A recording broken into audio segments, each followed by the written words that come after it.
Selamat sore Pak, selamat sore teman-teman. Pada kesempatan ini saya atas nama Universitas Tua dengan NIM 20030030027 kelas A semester 1 Prodi Sosiologi Fakultas Ilmu Sosial dan Politik Universitas Indonesia Kupang.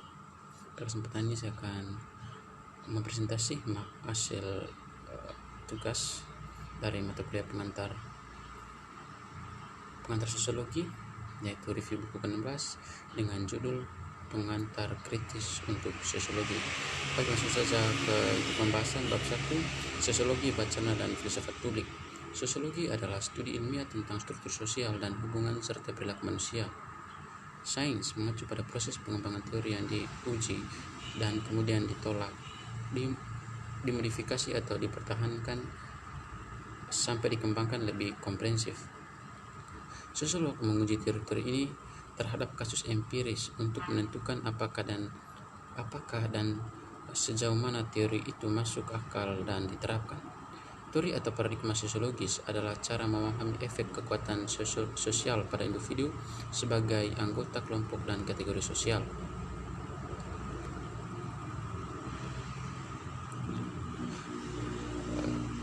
Ini ada kutipan untuk menggarisbawahi bahwa sains tidak bebas nilai, yaitu ia diinformasikan oleh bias teoritis dan metodologis para peneliti dan dipengaruhi oleh ideologi dan kepentingan peneliti.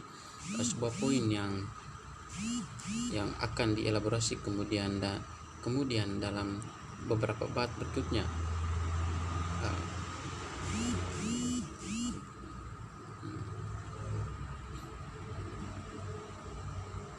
Wacana-wacana ini dibentuk oleh serangkai sub-wacana tentang topik seperti ekonomi, politik, budaya, dan masyarakat yang digunakan untuk menganalisis hubungan manusia dan masyarakat manusia. Wacana-wacana ini konstruktif dan memandang masyarakat dan hubungan manusia melalui lensa-lensa yang saling bertentangan. Misalnya fungsionalisme struktural, teori konflik, feminisme, dan interaksionalisme simbolik. Bab 2 kita melihat imajinasi sosiologis dan sosiologis kritis. Salah satu cara terbaik untuk mempelajari teori sosiologi adalah dengan mempraktikkannya dan menerapkan apa yang kita pelajari dalam aktivitas sehari-hari dalam hubungan sosial. Dengan kata lain, misalnya ada masalah pribadi dan terkait dengan nilai-nilai yang disayangkan oleh individu dan dianggap terancam. Penceraian dan pengangguran adalah contoh bagus dari masalah pribadi. Perceraian dapat menimbulkan konsekuensi yang menghancurkan bagi pria, wanita, dan anak. Akibat perceraian, seorang mungkin merasa tertekan dan marah, bertindak tidak rasional, dan kehilangan teman serta didukung keluarga. Imajinasi sosiologis menuntut kita untuk memahami penyebab sosial dari masalah pribadi kita. Masalah pribadi adalah masalah akhir dari cara struktur dunia sosial. Dalam hal ini, sosiologi tidak hanya untuk sosiolog profesional. Sosiologi sebagai bidang memungkinkan kita untuk memahami bagaimana hal-hal sosial, misalnya pengangguran dan lain sebagainya. Bab 3 kita membahas tentang sosiologi bidang multi aspek. Sosiologi adalah studi sistematis tentang kondisi dan fenomena sosial melalui analisis data yang dapat diamati. Sosiologi adalah disiplin ilmiah. Istilah sains menyiratkan bahwa ada realitas objektif yang dapat dipahami secara rasional melalui penerapan metode ilmiah, observasi, dan eksperimen. Sains didasarkan pada asumsi bahwa keteraturan dalam dunia sosial dapat diamati. Metode ilmiah didasarkan pada premis bahwa alam dipadu oleh hukum alam dan tugas ilmuwan adalah menentukan hukum-hukum ini melalui observasi dan analisis data. Dalam pandangan yang sama, sosiolog mulai studi tentang masyarakat dengan anggapan bahwa masyarakat diatur oleh hukum kemasyarakatan dan tugas mereka adalah menemukan hukum-hukum itu menggunakan metode yang sama dari ilmu alam fisik. Sosiolog menyebut pendekatan ini positivisme.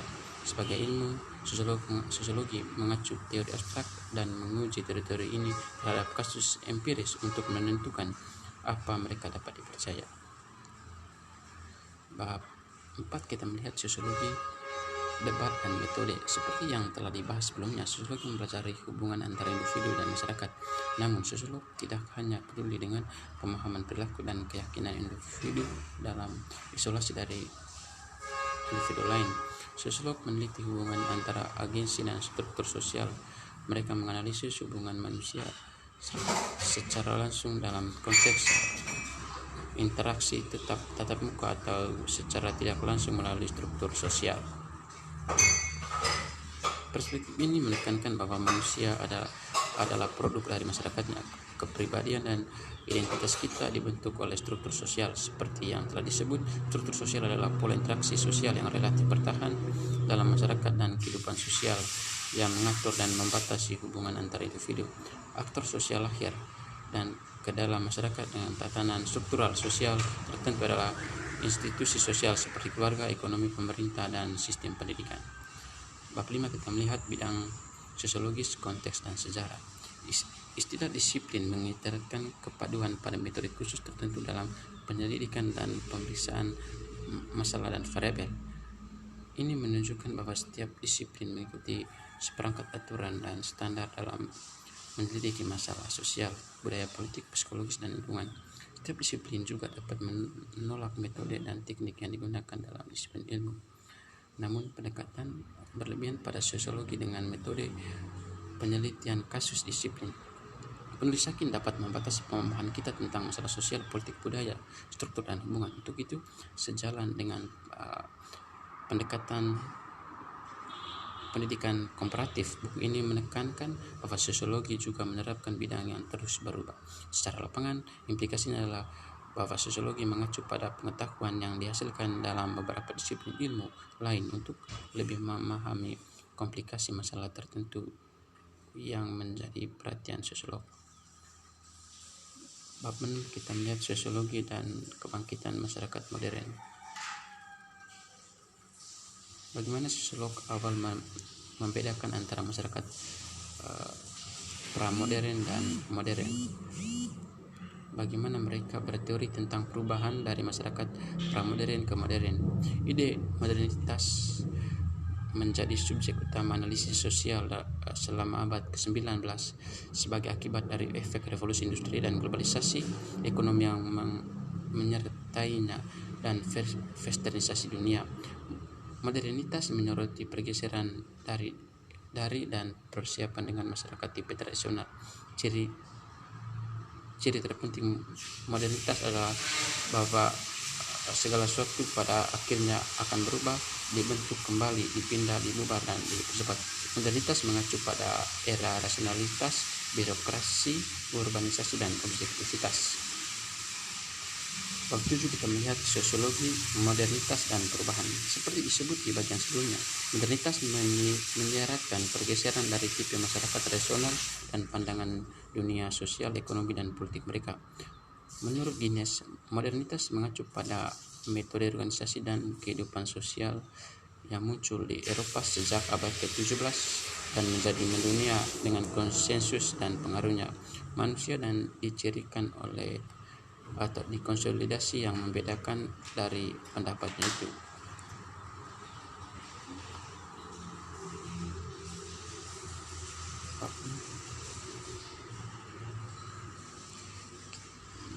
Bab 8 modernitas, sistem pakar, dan modernisme. Seperti yang telah disebut, seimbang mengacu pada mengangkat atau melepaskan hubungan sosial dari konteks interaksi lokal, mereka akan merumuskannya kembali melintas kemungkinan ruang waktu yang terbatas.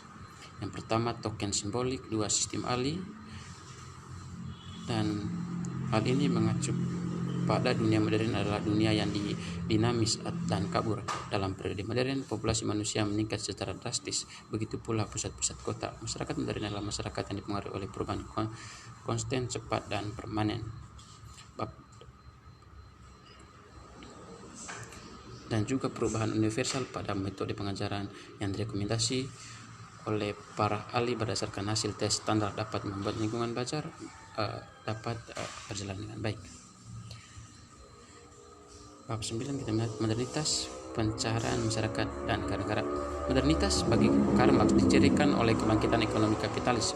Bagi Karl Marx, dunia modern diwarnai dengan bangkitnya rasionalitas formal dalam bentuk birokrasi dengan mengorbankan bentuk-bentuk rasionalitas lainnya, yang mengakibatkan munculnya dan bangkitnya sarang besi organisasi formal yang cengkramannya membatasi dan menentukan manusia.